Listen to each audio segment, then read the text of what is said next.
Salam, hər vaxtınız xeyir, dəyərli 6-cı siniflər, hər birinizi kanalımda bir daha xoş gördük. Bugün yeni bir bölməyə başlayırıq, inşallah. 7-ci bölmə ilə tanış olacağıq. Dünya bizim evimizdir. Bölməmizin adı və dünyada birgə yaşamaq üçün nə etməliyik mövzusunda başlayacaq. Bunlarla bağlı danışacağıq və yetər qədər maraqlı mövzulardan, bölmələrdən biridir. Buna sizə söz verirəm. Tam coğrafiya aid deyil, demək olar ki, bir növ biraz həyat bilgisini xatırladan bölmələrdir, dərslərdir bu mövzular. Burada belə bir şey yazıb. 1000 il bundan əvvəl yer kürəsində 230 milyon insan yaşayırdı. İndi bu rəqəm 8 milyar nəfərdən çoxdur. Hesablamalara görə 80 ildən sonra 11 milyarda çatacaq və yer kürəsində insanların sayı artdıqca yeni şəhərlər yaranır, yollar çəkilir, lakin bununla yanaşı həm də təbii sərvətlər tükənir və təbiət dəyişir. Sualda belə bir sualla qarşılaşdıq. Şəkilə əsasən deyir, hansı fikri söyləmək olar? Şəkilə əsasən onu söyləmək olar ki, şəkilə baxsaq uşaqlar, görürsünüz, burada soyuq ərazilərdə və yaxud da səhra ərazilərində əhali yoxdur. Digər bütün ərazilərdə əhali çoxdur. Xüsusilə də Avropa ərazilər, Avropa ölkələrini göstərə bilərik. Baxın, burada əhali sıxdır və yaxud da ki, Cənub-Şərqi Asiya, Şərqi Asiya, burada Yaponiyanı, Çin, Hindistan olduğu üçün bu ərazilərdə əhali sıxdır. Və yaxud da ki, Şimali Amerika, Latın Amerikasına əhali sıxdır. Əhalinin seyrək olduğu ərazilər isə burada gördüyünüz kimi səhra ərazilərdir. Məsələn, burada Avstraliyanın mərkəz hissəsidir, Afrikada burada səhralardır. Burada havalar soyuq olan, ərazisi soyuq olan, iqlimi əlverişsiz olan ərazilərdə isə əhali seyrək yerləşir. Bunları söyləmək olar. İkinci sualda isə deyir, mətn və şəkil arasında hansı məntiqi əlaqəni müəyyən edə bilərsiniz? Mətndə də deyildiyi kimi, yəni bölmənin başlığında yazır, dünyada birgə yaşamaq üçün nə etməliyik? Və yaxud da dünya bizim evimizdir. Yəni bu mövzu ilə deyə bilər ki, yəni hər bir insan istədiyi yerdə yaşamaq üçün haqqı var da, hər birimizin hüququdur bu həyatda yaşamaq üçün, birgə yaşamaq üçün hər birimizin haqqı, hüququ var. Bunu heç kəs əlimizdən ala bilməz.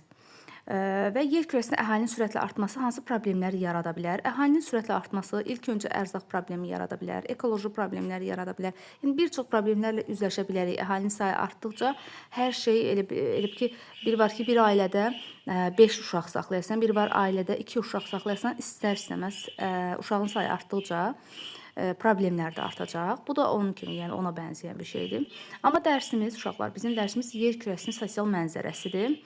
Və deməli, sizə bugünkü dərsimizdə, bu bölməmizdə biraz sürprizlər etmişəm. O sürprizlərlə tanış olacağıq birazdan. İlk öncə gəlin oxuyaq görə. 1921-ci ildən etibarən hər ilin 23 aprel günü Türkiyədə Çocuk Bayramı qeyd olunur. Bu bayram Türk Cümhuriyyətinin ilk milli bayramıdır. Ölkənin paytaxtı Ankarada keçirilən bayrama Türkiyənin hər yerindən uşaqlar qonaq gəlirdilər. Onlar Böyük Millət Məclisinə dəvət edilir. İlk olaraq İstiqlal marşı oxunurdu və gəzirdilər, yarış təşkil edirdilər, konsertlər verilir və s. Bundan mənə elə gəlir ki, bir çoxunuzun xəbəri var. Hər il Türkiyədə xüsusilə qeyd edirlər bunu və xəbərlərdə ən azından sosial şəbəkələrdə hər biriniz görə bilirsiniz. Bunu xüsusi, yəni dəyər verirlər bu bayrama. 1979-cu ildən etibarən bayram beynəlxalq miqyas aldı. Hazırda bu bayrama dünyanın 50-dən çox ölkəsində uşaqlar dəvət olunur. Bayram Ankara, İstanbul, İzmir və Türkiyənin digər böyük şəhərlərində keçirilir. Məktəblər, küçələr güllərlə bəzədilir, bayraqlarla bəzədilirdi. Bayram axşam atəşfəşanlıqla yekunlaşırdı. Və çocuk bayramı yekunlaşırdı deyəndə yekunlaşdırılır. İndi hal-hazırda da yəni qeyd olunur. Çocuk bayramının hazırki plakatlarından biri məhz bu B şəklini görə bilirsiniz. 23 Nisan kutlu olsun və beləxır belə. Bayramın özünə məxsus xüsusiyyəti ondan ibarətdir ki, dəvət olunan uşaqlar bir neçə gün həm yaşıdları olan türk ailələrinə qonaq olurdular. Bax, burasını mən də çox bəyənirəm bu xüsusiyyətini ki, yəni ailələr dəvət eləyir. O uşaqları, yəni imkan verirlər, icazə verirlər ki, öz övladları ilə dostluq eləsin. Uşaq da onda dərk eləyir ki, yəni dostluq nə deməkdir, ona dəyər verir. Uşaqlar Türkiyənin mədəniyyəti, adət-ənənələrlə tanış olur, türk mətbəxinin yeməklərindən dadır və milli hədiyyələrlə geri dönürdülər.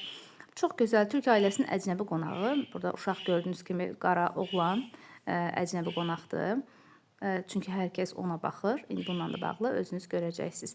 Sonra baxaq uşaqlar. Bayram günü uşaqlar dövlətin müxtəlif dairələrinə, o cümlədən prezident sarayına dəvət olunurlar. Onlar həmin gün dövləti idarə etmək üçün məmurlarla birgə çalışırlar. Vəzifəli şəxslər iş prosesini uşaqlara başa salır, onlara onların suallarını cavablandırır. Bu çox gözəl bir şeydir. Çünki orada ən azından həm vəzifənin məsuliyyətini öyrədirlər, öyrənmiş olurlar ki, vəzifənin məsuliyyəti necə olur, məsuliyyətli insan necə formalaşır. Həm də ki, bir növ uşaqlarda həvəs yaradırlar işə, məsuliyyətə qarşı, vəzifəyə qarşı. Yəni yaradırlar. Onlarda o xüsusiyyəti yaratmış olurlar. Sonra uşaqların məmurları əvəz etməsi, gördüyünüz kimi stolda nə qəşəng oturubdu, sanki öz atasının stolumiş kimi. Sonra çocuk bayramına dəvət olunan uşaqlar bayramda öz xalqlarına məxsus milli geyimlərlə və dövlətlərin rəmzi olan bayraqlarla iştirak edirlər. Yəni hər bir ölkə öz bayrağı ilə iştirak edirlər. Tədbirlərdə öz dillərində mahnılar oxuyur, rəqslər, müxtəlif oyunlar, tamaşalar, səhnəciklər nümayiş etdirirlər. Müxtəlif dillərdə danışsalar da saçlarının, dərilərinin, gözlərinin rəngi fərqli olsa da uşaqlar qısa zamanda dostlaşırlar. Yəni dünyanın istənilən regionunda olsun, onlar bir-birləri ilə əlaqə saxlamaq, onların bir-birləri ilə dostlaşmaq və yəni hər bir insanın irqindən, dinindən asılı olmayaraq yaşamaq hüququ var, dost olmaq hüququ var. Heç kəs deyə bilməz ki, bir Azərbaycanlı bir Afrikalı ilə dost ola bilməz və yaxud da ki, Afrikalı pis millətdir, məsəl üçün deyək ki, Yapon yaxşıdır və yaxud da ki, Avropalı yaxşıdır, Çin pisdir və s. Yəni bunlar demək olmaz. Hər bir insanın yaşama hüququ var, hər bir xalqın, hər bir uşağın xoşbəxt olma hüququ var. Belə yaşama hüququ var. Deməli, sürprizim nədir? Əsas sürprizim nədir? Gəlin indi ona keçid alaq. Çox deyirdiniz ki, müəllimə yazaraq öyrədin, yazaraq öyrədin. Mən də bugün qərar aldım ki, biraz çətin də olsa, yəni bu yazmağı təşkil edeyim. İlk öncə Fərhad Babayev adlı, Fərhad Babayev 4089 adlı abunəçimə buradan qucaq dolusu salamlarımı göndərirəm və Elçin Əkbərov 2990 adlı abunəçimə qucaq dolusu salamlarımı göndərirəm. Təşəkkür edirəm hər birinizə ki, həm abunəsiniz, həm kanalımın aktiv iştirakçılarısınız və hər birinizə zehin açıqlığı arzulayıram. Çox sağ olun, hər birinizə çox təşəkkürümü bildirirəm, əzizlərim. Keçək dərsimizə. Bugün dərsimizi yazılı formada artıq izah eləmişəm. İlk öncə suallar gördüyünüz kimi qırmızı rəngdə olanlar suallardır və göy rəngdə onların cavablarıdır. Cavabları da qısaldılmış formada yaza bilərsiniz. Deməli, A şəklində və mətnə əsasən çocuk bayramının uşaqlar üçün əhəmiyyəti barədə fikirlərinizi söyləyin. Biraz çocuk bayramı deyəndə mənə belə qəribə gəlir. Yəni, uşaq bayramının uşaqlar üçün əhəmiyyəti barədə fikirlərinizi söyləyin. Uşaq bayramının dünyanın hər tərəfindən uşaqların dəvət olunmasının bayramın maraqlı keçməsinə imkan verdiyini söyləyə bilərik. Bu bayramda uşaqlar xeyli sayda yeni dostlar qazanır, müxtəlif xalqların nümayəndələri olan uşaqlar öz ölkələri haqqında maraqlı məlumatlar danışır, özlərinə məxsus milli geyimləri, rəqsləri, oyunlarını nümayiş etdirirlər. Və qayıtdıqdan sonra tədbirdə iştirak etmiş uşaqlarla dostluq əlaqələrini saxlayırlar ki, bu da əlaqələrin möhkəmlənməsinə imkan verir. Bunları da videonu saxlayıb yaza bilərsiniz və yaxud da öz fikirlərinizi də biraz daha qısa formada istəsəniz yaza bilərsiniz bu sualların cavablarını. Yəni deyə bilərsiniz ki, uşaq bayramını dünyanın hər yerindən uşaqlar dəvət olunur. Bu da maraqlı keçməyinə imkan verir, bayramın maraqlı keçməsinə imkan verir və əsas da bayramın ən yaxşı şeyi də odur ki, xüsusiyyəti odur ki, uşaqlar tədbirdə iştirak edən uşaqlarla bundan sonra, yəni tədbirdən sonra da əlaqələrini möhkəmləndirirlər, dostluq əlaqələrini saxlayırlar. Baxaq, ikinci sualda A və B şəkillərinin hər ikisində bayramın emblemi təsvir edilmişdir. A, B şəkillərini artıq siz özünüz baxacaqsınız. Yazılı formada yazanda da belə bir anlaşılmazlıqlar ortaya çıxır ki, çatışmazlıqlar var ki, mən o şəkili sizə artıq göstərə bilmirəm. A və B şəkillərinin kitabınızda var, ən azından özünüz baxın. Onlar arasında hansı fərqləri görürsünüz? Emblemlərdən biri 1938-ci ildə, o biri 1979-cu ildə çəkilmişdi, yəni ona aiddir. Orada da var, təsvir olunub, altında da yazısı var. Birinci emblemdə Türkiyə Respublikasının bayrağı fonunda yalnız bir uşaq təsvir olunubdu. Amma ikinci emblemdə görəcəksiniz, ikinci şəkildə müxtəlif xarici görünüşə malik uşaqlar təsvir edibdir. Bu da uşaq bayramının beynəlxalq xarakter aldığını, yəni əvvəl sırf Türkiyə xarakterində, Türkiyə daxilində idi. Orada mətndə də var, sırf o söz var ki, əvvəl Türkiyə idi, ancaq Türkiyədə keçirilirdi. Ondan sonra artıq beynəlxalq, yəni xarakter aldı. 50-dən çox ölkələrində məhz bu bayram keçirildi. Sonra C şəkli haqqında hansı fikirləri söyləyə bilərsiniz? C şəklində süfrə arxasında səmimi söhbət edən ailə təsvir edilmişdi. Bayrama xarici ölkədən dəvət olunan uşaqlar həm yaşıd olan ailələrə qonaq olurlar. Hər kəsin üzündə sevinç gülüş var və deyəcəksiniz ki, ailəyə qonaq gələn oğlandır. Çünki ailə üzvləri məhz ona baxırlar. Bayaq da o söz demişdim dərsin əvvəlində. Hər kəsin üzündə sevinc, gülüş var. Ailələr, hətta dövlətlər arası dostluq münasibətlərinin artmasına da səbəb olur. Bu proses çox yaxşı, yəni qiymətləndirilir. Müxtəlif ölkələrdən gələn uşaqların hər yerdə toplaşmalarının hansı üstünlüyü vardır?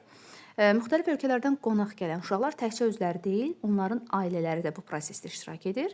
Türkiyə Respublikasına qarşı münasibətlərdə xarici ölkələrdə yaşayan insanların rəğbəti artır, ölkə təbliğ olunur. Bu isə ölkələr arasında münasibətlərin müsbət hal almasına səbəb olur.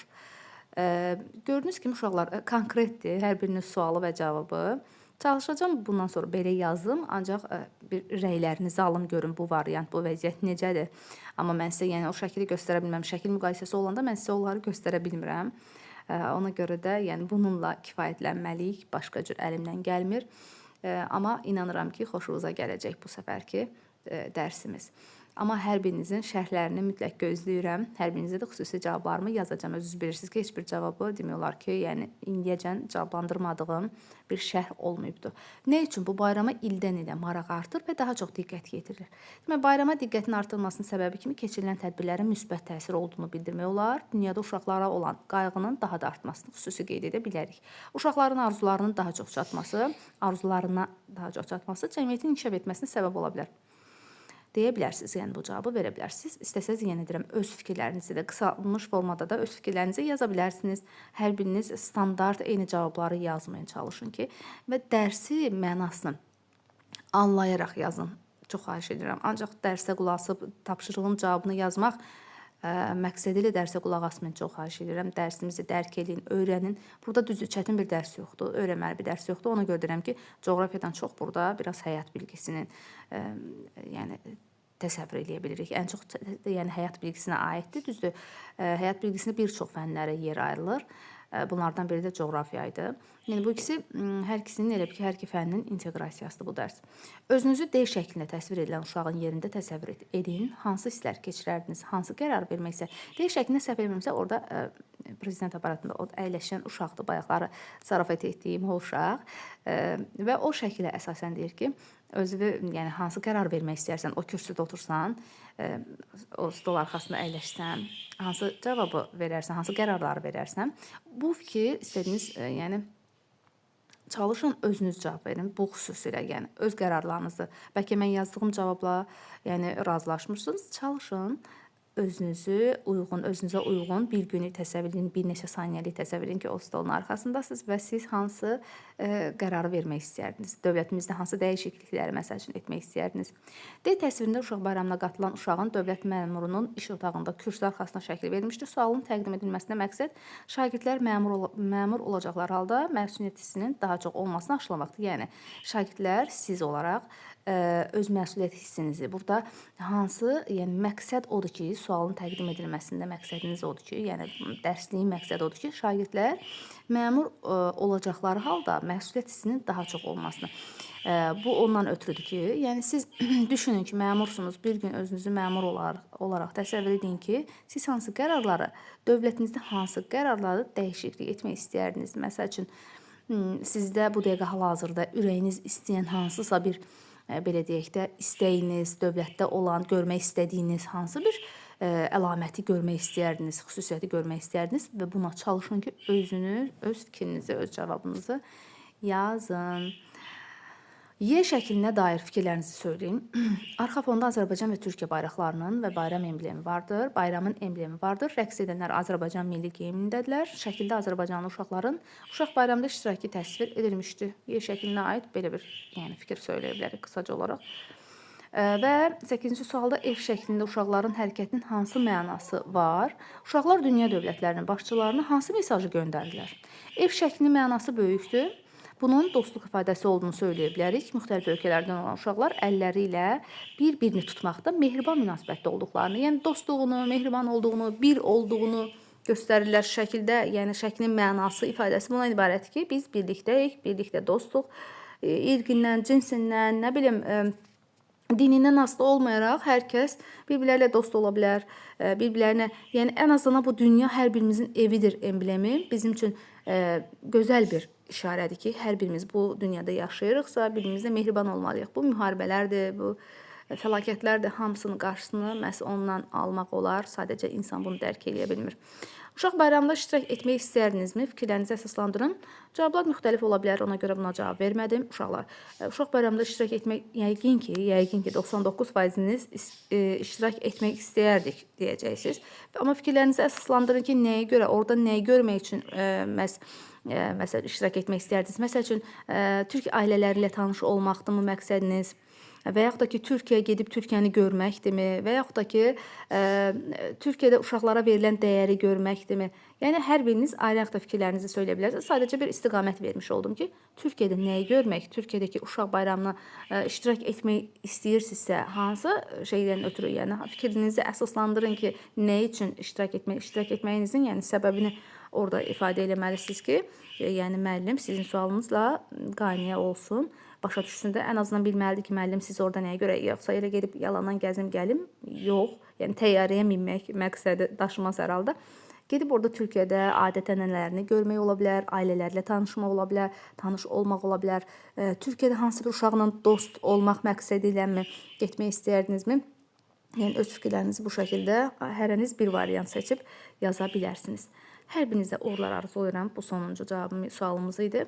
Mən düşünürəm ki, dərsimiz belə daha maraqlı keçdi. Həm də uzun müddətdən sonra dərs keçmiş olduq. Hər birinizə uğurlar arzulayıram. Növbəti dərslərimizə görüşmək ümidi ilə. Sağ olun.